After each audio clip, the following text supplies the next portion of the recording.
Bonjour et bienvenue au cœur du Parlement européen à Bruxelles pour l'émission Europe Hebdo. Cette semaine, on s'intéresse à l'illettrisme. Ce fléau caché touche près d'un Européen sur 7, et notamment les pays en crise. Reportage au Portugal. Mais tout de suite la question d'actualité, l'Europe est-elle pro-OGM ? En Europe, les polémiques se suivent et se ressemblent. Après l'Agence européenne du médicament et l'affaire Mediator, c'est au tour de l'Agence de sécurité des aliments d'être accusée de collusion avec les producteurs d'organismes génétiquement modifiés. La faute à l'avis rendu sur l'étude du professeur Seralini et la toxicité des OGM. En septembre dernier, son laboratoire met les pieds dans le plat. Tumeur mammaire, nécrose du foie, inflammation rénale, mortalité prématurée des rongeurs. Les OGM seraient mauvais pour la santé ? Sans blague. Mais l'étude est controversée et les critiques pleuvent. Mauvaise foi et faute professionnelle pour Seralini qui voit la mainmise des producteurs sur les scientifiques. C'est la guerre de position. Il y a les pour et il y a les contre. Jusqu'aux autorités sanitaires qui, une à une, démontent la méthodologie utilisée par le laboratoire. Sauf que ces agences sont régulièrement pointées du doigt pour leurs liens incestueux avec les industriels. Pour preuve, la présidente de l'Agence de sécurité des aliments a quitté ses fonctions il y a quelques mois pour prendre la tête du lobby de l'industrie agroalimentaire. Alors Bruxelles, pro-OGM ? Alors nous sommes sur ce plateau avec Michèle Rivasi, bonjour. Bonjour. Vous êtes députée européenne française, vous êtes du groupe des Verts. On pose une question volontairement provocante, mais est-ce qu'on peut dire que Bruxelles, et en l'occurrence donc la Commission européenne, serait selon vous pro-OGM ? Écoutez, la Commission, oui, est pro-OGM. Par contre, ce qu'on remet Qu'est-ce qui en vous fait dire question... ça ? Parce que plusieurs fois, ils ont autorisé justement du maïs transgénique, et puis on s'aperçoit qu'il n'y avait pas les études qui allaient de pair. C'est pour ça qu'avec un certain nombre de députés, par rapport à l'étude de Seralini que vous avez mentionnée dans votre reportage, on a dit il y a quand même des choses qui ne vont pas. L'agence, l'EFSA, si vous voyez, c'est l'agence qui dit oui ou non, est-ce que les études sont conformes par rapport à un cahier des charges. Mais ce cahier des charges ne va pas, puisque on n'a pas des études sur le long terme. Vous voyez, c'est sur 3 mois, ou à la limite, c'est 90 jours, mais c'est même pas obligatoire. Après, lorsqu'on veut avoir toutes les données faites par les industriels qui demandent l'autorisation, elles ne sont pas publiques, on ne les a pas sur Internet. Donc on a profité de ça pour dire, quelle que soit l'étude de Seralini, de toute façon, elle montre des dysfonctionnements sur le protocole employé par l'agence sanitaire. Ce que vous pointez du doigt, pour bien comprendre, c'est un manque de transparence, mais l'étude du professeur Seralini dont vous parlez, là où il s'agissait des rats avec ces tumeurs, a été, je dirais pas unanimement, mais elle a été en tout cas beaucoup critiquée, et y compris effectivement par les autorités européennes. Donc est-ce que ça veut dire que sur le fond, l'Europe, et je reviens à ma question précédente, pro-OGM, ou vous dénoncez juste un manque de transparence dans la façon de faire ? Alors il y a deux choses. D'abord, l'Europe est pro-OGM. Vous savez qu'à l'heure actuelle, il y a plein de maïs, par exemple, où les États ne sont pas d'accord pour donner l'autorisation. Or, s'il n'y a pas l'unanimité, c'est la Commission qui décide. Et à l'heure actuelle, il y a à peu près 7, si vous voulez, maïs qui sont en cours d'autorisation. C'est la Commission qui dit oui, on va les autoriser. Bon, ça, c'est une première chose. Après, la deuxième chose, c'est qui donne l'autorisation de mise sur le marché. C'est une agence sanitaire qui s'appelle l'EFSA. Et suite à l'étude de Seralini, qui a été très fortement critiquée, ça a quand même mis en évidence qu'il y a des dysfonctionnements sur la façon dont on autorise ces maïs ou ce soja ou cette pomme de terre, par exemple, qui peut être transgénique. C'est ça qui ne va pas. C'est qu'il n'est pas normal qu'on étudie ça que sur un laps de temps trop court. Il n'est pas normal que tout le monde n'ait pas accès aux données. Il n'est pas normal que toutes les études soient faites par l'industriel pour autoriser. Si l'industriel cache des données, eh bien c'est très difficile pour des experts indépendants de le voir. Et en même temps, l'EFSA a été plusieurs fois attaquée pour conflit d'intérêts avec l'industrie agroalimentaire. La présidente de l'EFSA a démissionné avant l'été dernier, justement parce qu'elle était, on va dire, soupçonnée de conflit d'intérêts. Et juste après cette démission, elle a été travailler dans le principal lobby des OGM. Ça, c'était il y a quelques mois. Aujourd'hui, est-ce que vous diriez que le ménage a été fait à l'EFSA ? Écoutez, le ménage est en cours, parce qu'en tant que député européen, on peut ne plus voter les subventions. C'est ce qu'on a fait récemment, mais je dis que tous les conflits ne sont pas réglés. Toutes les agences, que ce soit l'Agence européenne des médicaments, l'EMA, où j'ai beaucoup travaillé, où on a fait démissionner des personnes qui étaient en conflit d'intérêts, que ce soit l'EFSA, qui a un rôle essentiel sur les OGM, comme sur les perturbateurs endocriniens, vous voyez, comme sur toutes les substances chimiques qui peuvent nous toucher, eh bien, c'est pas clair, il y a encore trop de conflits d'intérêts, et il faut faire le ménage au niveau de ces agences. Alors, puisqu'on parle de démission, il y a eu aussi une démission à la Commission européenne du commissaire qui s'occupait, entre autres, des affaires de santé et des affaires liées aux OGM. Un nouveau commissaire a été nommé. Est-ce que là aussi, vous diriez que les choses vont dans le bon sens? Alors écoutez, cette affaire Dalli, c'est le nom John du commissaire. Dalli, nom du commissaire maltais qui a démissionné. Moi, j'avoue que ça me laisse perplexe parce que il y a eu une enquête, effectivement, par l'OLAF, qui est l'office, si vous voulez, contre Des fraudes européennes, enfin, voilà, la répression des fraudes. la répression des fraudes en quelque sorte. Et je trouve que le président de la commission est allé très vite en besogne. C'est-à-dire qu'il lui a demandé de démissionner. En 10 minutes, il devait démissionner. Et quand on a regardé le rapport, eh bien, il y a beaucoup d'allégations, il y a beaucoup de présomptions, si vous voulez, mais pas de preuves. Alors, nous, on demande deux choses. On demande la transparence du rapport de l'OLAF concernant ce commissaire Dalli. Et la deuxième rapport, personne ne l'a eu. Personne ne l'a eu. Et la deuxième chose, c'est qu'on demande à M. Barroso de s'expliquer. Parce que nous, parlementaires, on a voté le candidat, M. Dalli, et lorsque on le démissionne, on n'a pas eu de compte-rendu de la part de M. Barroso. Donc on veut une explication claire. Pourquoi il a fait démissionner? Quelles sont les preuves qui ont fait que M. Dalli est démissionné? Parce que moi, la question que je me pose, c'est à qui profite le crime? Eh bien, pour l'instant, le crime profite à l'industrie du tabac, puisqu'il y avait une directive du tabac qui était dans les tuyaux et qui a été bloquée par le fait de la démission de M. Dalli. Donc vous pensez, comme le principal intéressé, d'ailleurs John Dalli, parce que c'est ce qu'il dit, que finalement, il aurait été victime des industriels du tabac? Alors écoutez, je n'ai pas les preuves, mais je me dis que c'est quand même bizarre que Malte est un petit pays. On dit à Dalli de partir comme ça. On n'a pas de preuves pour dire qu'il a fait une faute exemplaire qui fait qu'on l'a démissionné. Imaginez que ce soit M. Oettinger, commissaire allemand, ou M. Barnier, commissaire et représentant de la France. Je veux dire, ça aurait fait un scandale. Donc, ce que j'aime pas, c'est on nous a jamais donné une explication tangible sur la démission de M. Dalli. Alors après les OGM, il y a un autre sujet qui est très concernant pour nous tous, hein, c'est celui des téléphones portables. Au mois d'octobre, en Italie, il y a eu pour la première fois en Europe la Cour de cassation qui a reconnu qu'un homme qui s'appelle Innocente Marcolini a été victime d'une tumeur due à l'usage intensif du téléphone portable. On va en parler dans un instant avec vous, mais d'abord, on écoute son interview. J'ai une douleur constante, 24 heures sur 24, ici, dans cette partie. Je crois que les téléphones portables entrent dans la liste des dangers potentiels qui sont la cause des tumeurs cérébrales. Les téléphones sont probablement les instruments les plus polluants que l'on utilise à cause de la proximité de l'appareil lors de l'utilisation. Il y a de plus en plus de tumeurs cérébrales, en particulier les tumeurs malignes qui se produisent suite à l'utilisation des téléphones portables. Et les tumeurs augmentent chez les jeunes. Voilà pour cette interview d'Innocente Marcolini avec quelques officiels italiens, des interviews recueillies par la RAI. Est-ce que vous diriez que sur les téléphones portables, on risquerait d'aller dans un scandale qui serait proche, par exemple, de celui de l'amiante? Mais écoutez, il y a plein d'indices qui montrent que l'utilisation intensive du téléphone portable, et le cas de M. Marcolini est exemplaire, montre qu'il y a bien une relation de cause à effet, alors une présomption de preuve entre le fait d'utiliser massivement son portable et d'avoir une tumeur au cerveau. Moi, ce que je condamne, c'est que les opérateurs et les politiques, et notamment les opérateurs de téléphonie mobile, ne font pas une information pour dire aux consommateurs, attention, le portable, c'est pas un objet banal, c'est un objet à risque. Plus vous l'utilisez, plus vous avez des risques de déclencher un cancer. Et notamment au niveau des enfants, il va y avoir la période de Noël.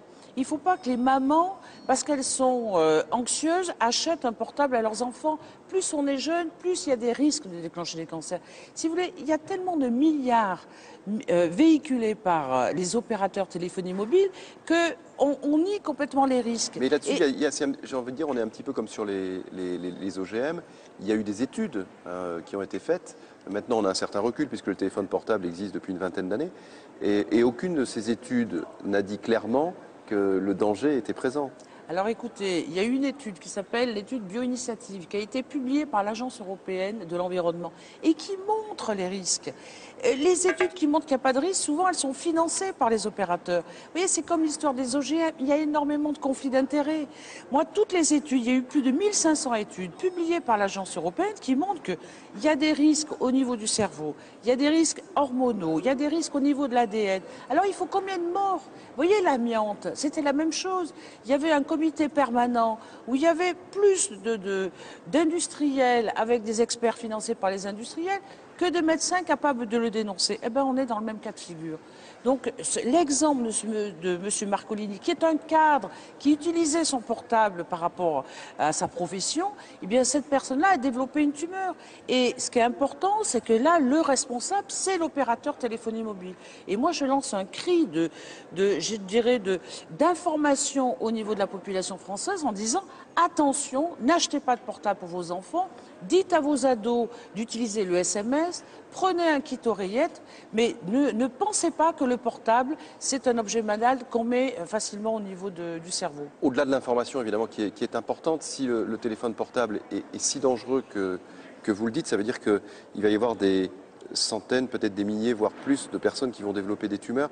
Est-ce que vous avez une possibilité d'action, j'ai envie de dire, au Parlement européen, et vous en particulier, qui serait par exemple du domaine légal ? Alors, ce que je fais sur le Parlement européen, c'est de dire, il y a une recommandation européenne qu'il faut réduire les champs électromagnétiques parce qu'ils sont beaucoup trop hauts. Et qu'en plus, il faut reconnaître l'électro-hypersensibilité et il faut réduire au niveau de chaque État membre, si vous voulez, les champs, parce qu'il y a le portable, mais il y a aussi les antennes relais. Et les ondes de la téléphonie mobile, c'est des ondes pulsées qui ont un effet sanitaire plus important que les ondes, par exemple, de la télévision ou des relais au niveau de la radio. Donc c'est vraiment... je suis en train de pousser le Parlement européen et la Commission pour qu'elles légifèrent et qu'il y ait une harmonisation sur le plan européen, ce qui n'est pas le cas. Mais en même temps, il faut faire l'information au niveau des consommateurs. Michel Rivasi, merci beaucoup d'avoir accepté notre invitation. On va rester évidemment dans le domaine européen et nous allons parler de l'illettrisme en Europe. Dans quelques instants, Katia Gilder en parlera avec son invité, mais nous allons tout de suite partir au Portugal. En fait, il y a en Europe 75 millions de personnes qui sont victimes d'illettrisme. Et au Portugal, c'est assez marqué puisque dans ce pays, eh bien, c'est 10% de plus que la moyenne européenne. Regardez ce reportage, il est signé Sandra Cerqueira.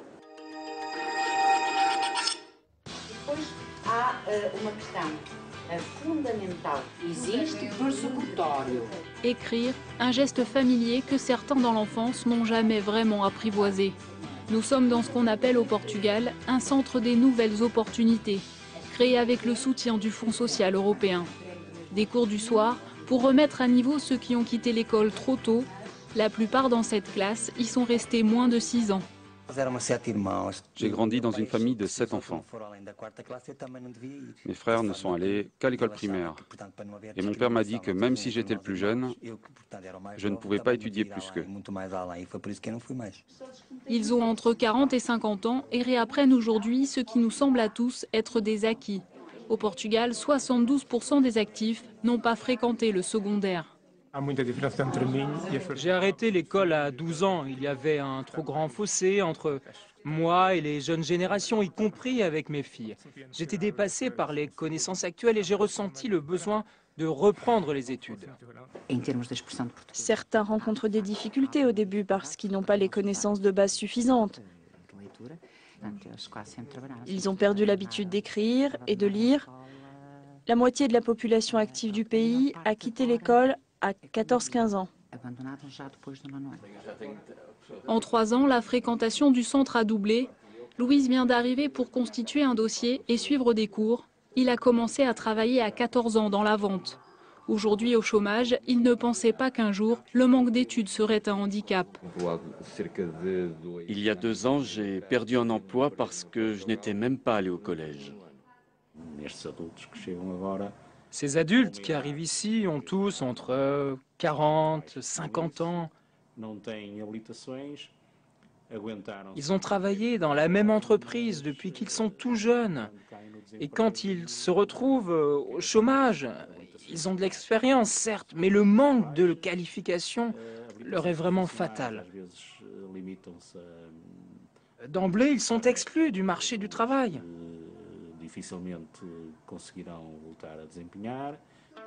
Le Portugal, mauvais élève de l'Europe, mais dans le reste de l'Union aussi. Lire et écrire sans peine n'est pas une évidence. Un tiers de la population active est peu ou pas qualifiée. Et concernant les plus jeunes générations, les chiffres ne sont guère meilleurs. 20% des jeunes sortent de l'école sans avoir acquis le niveau de compétence minimum. Le Portugal connaît là encore le taux le plus élevé d'Europe, 30% d'abandon scolaire chez les jeunes.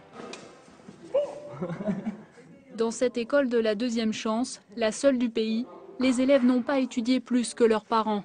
Quand ils arrivent ici, ils ont arrêté les cours depuis de nombreuses années. Chaque jour, Paulo participe aux cours de cuisine pour réapprendre à travailler en groupe. Ils préparent ensemble le déjeuner pour toute l'école. Il a 23 ans et n'est même pas allé au collège. C'est pour travailler et aider sa famille qu'il a décidé d'arrêter les études. L'école envoyait des lettres à mes parents pour dire que j'y allais plus. Mais ça n'a servi à rien. Depuis, j'ai cherché du travail et je n'ai rien trouvé. Je pensais que d'arrêter l'école à 15 ans ne m'empêcherait pas de travailler dans la restauration. Souvent, les jeunes Portugais décrochent faute d'encadrement familial. C'est l'héritage de la dictature salazariste qui négligea pendant 40 ans l'éducation des masses. Ici, on est plus que des formateurs. On remplace la famille, les parents. Quitter l'école si jeune favorise l'exclusion sociale. On leur apprend à retrouver un cadre. C'est important pour eux pour la suite. Faute de moyens, l'école a failli fermer l'an passé. Le directeur se dit inquiet car les demandes d'inscription ne cessent d'augmenter. Le Portugal est dans une situation économique très difficile. De toute façon, on ne peut pas se passer de cette jeune génération parce que nous avons l'une des populations les plus vieillissantes d'Europe. Incontestablement, l'illettrisme est une entrave à la croissance, un vrai handicap pour la compétitivité. Le pays doit faire les efforts nécessaires pour que les qualifications augmentent. Nous n'avons pas d'autre choix. D'autant que le pays possède également le taux de scolarisation dans le supérieur le plus faible de l'Union européenne. Pourtant, dans 10 ans, seulement 15% des emplois seront destinés aux basses qualifications.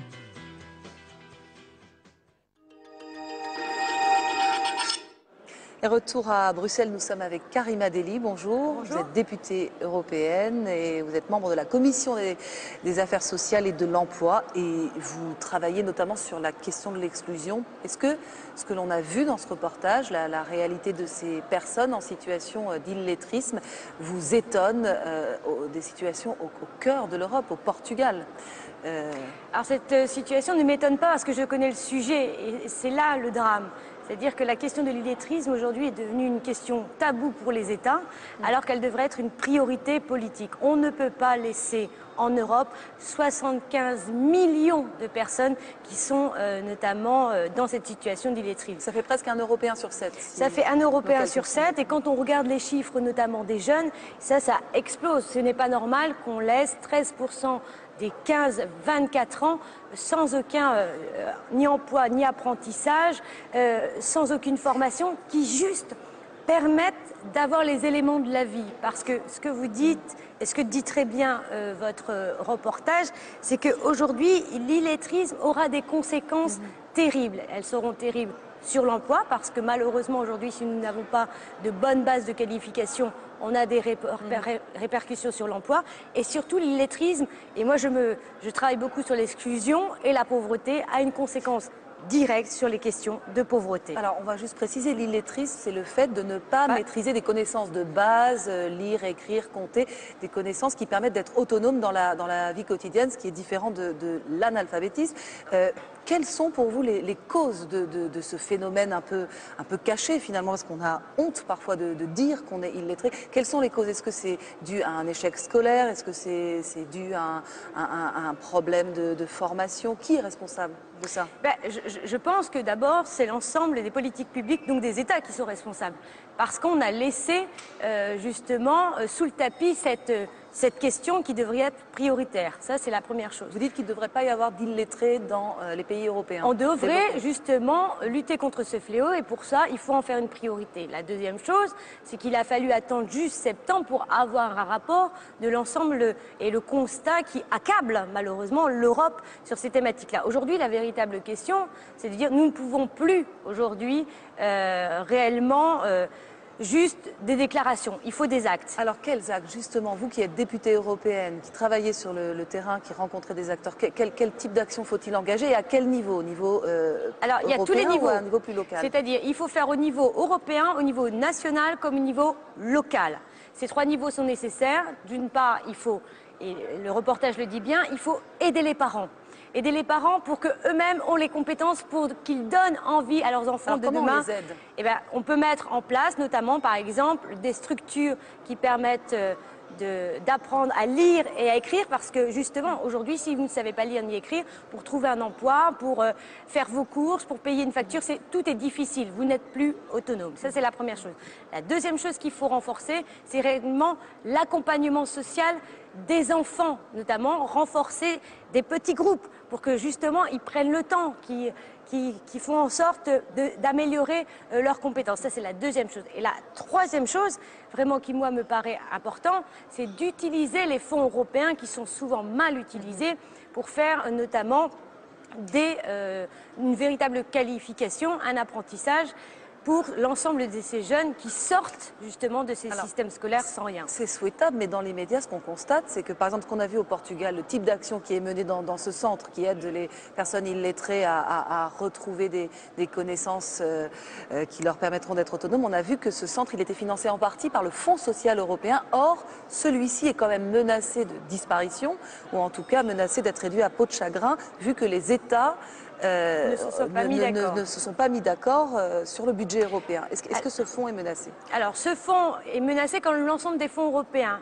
Mais le Parlement européen est en codécision. Et le Parlement européen dit clairement, nous mettrons notre veto si l'ensemble des chefs d'État décident demain de réduire à peau de chagrin, justement, notamment le Fonds social européen. Donc le Parlement peut refuser que ce type de fonds soit réduit. Il a ce pouvoir-là.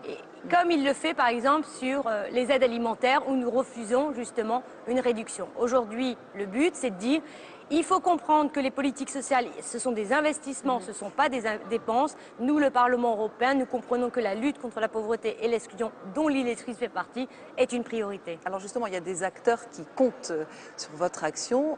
Nous avons rencontré une personne pour notre reportage au Portugal qui a une question directe à vous poser, une question qui s'adresse à l'élue européenne que vous êtes. Écoutez. L'Europe s'est fixé comme objectif de réduire d'ici 2020 à moins de 15% la part des jeunes n'ayant pas acquis le niveau de compétence minimum. Alors je demande franchement aux responsables européens, qu'êtes-vous réellement disposés à faire? Quand on sait que pour atteindre cet objectif, il faut aider les pays les plus touchés par la crise, et ce sont ces pays qui n'ont pas les moyens d'éradiquer l'illettrisme. Ils ont besoin d'aide pour cela. Alors comment les aider? Alors tout simplement, notamment concernant les jeunes, aujourd'hui même, on va mettre en place une garantie jeunesse qui va obligatoirement inciter les États à dire qu'aucun jeune, sans formation, qui sort du système scolaire, on doit, au bout de 4 mois, lui proposer quelque chose. Quand vous dites on, c'est le Parlement européen, c'est qui? C'est la Commission et le Parlement européen qui demandent aux États, que les États s'engagent au bout de 4 mois à apporter notamment à chaque jeune soit une formation, soit un emploi, soit un emploi social. Ce sera dans quelques jours, c'est ce qu'on appelle la garantie jeunesse. On parle des jeunes, il y a aussi des personnes, on les a vues dans ce reportage, qui ont plus de 50 ans, qui sont moins jeunes en tout cas, et qui ont du mal à garder un travail ou à trouver un travail. Qu'est-ce qu'on peut offrir, qu'est-ce que vous pouvez offrir comme perspective, comme travail à cette population-là, qui parfois, et même souvent, est peu qualifiée? Alors, tout d'abord, vous avez dit peu qualifiées. Il faut savoir que l'ensemble des personnes peu qualifiées en Europe, comme en France, sont exclus du marché du travail. Ça, il faut tirer la sonnette d'alarme parce qu'aujourd'hui, lorsque vous êtes, par exemple, non diplômé au chômage, ça représente 15%, alors que quand vous êtes diplômé, c'est seulement 5%. Mais est-ce qu'on peut les aider à retrouver le chemin de l'emploi? Alors, pour ça, il faut d'une part les accompagner, mais surtout renforcer le dispositif, notamment de formation. Alors, pour ça, ce n'est pas normal, par exemple, qu'en France, 10% des chômeurs n'ont pas accès à une formation, notamment au Pôle emploi, parce que soit ils n'ont pas la formation, soit ils n'ont pas réellement une formation qui leur correspond, ou soit ce n'est pas une formation d'avenir. Soit ils ne savent pas que tel type de dispositif existe. Voilà, ou alors il n'y a pas d'information accessible, contrairement à nos voisins européens. Et ensuite, lorsqu'on parle de formation, aujourd'hui, il faut investir dans des nouveaux secteurs. On ne peut plus aujourd'hui regarder le passé, le monde a changé, et ces secteurs, les secteurs d'avenir, c'est ce que moi j'appelle les secteurs, les éco-industries, parce que souvent on a tendance à croire que l'industrie est en panique, etc. Un exemple pour faire cette émission, un exemple de secteur d'avenir porteur et porteur d'espoir pour ces personnes. Par exemple, l'agriculture biologique. Aujourd'hui, ce sont des emplois locaux, non délocalisables, qui vont permettre réellement d'engranger des milliers d'emplois. Un autre secteur, c'est la rénovation thermique. Aujourd'hui, il va falloir rénover, par exemple, en France, des millions de logements. Nous aurons besoin d'emplois qualifiés et également peu qualifiés. C'est bon pour le climat, c'est bon pour le pouvoir d'achat, c'est bon pour l'emploi local. Voilà. Eh bien, merci. Message bien compris. Merci, Karima Delli, d'avoir été avec nous. On se retrouve la semaine prochaine à Strasbourg avec Nora Hamadi pour une nouvelle édition d'Europe Hebdo. Très bonne semaine à tous. Ciao, ciao.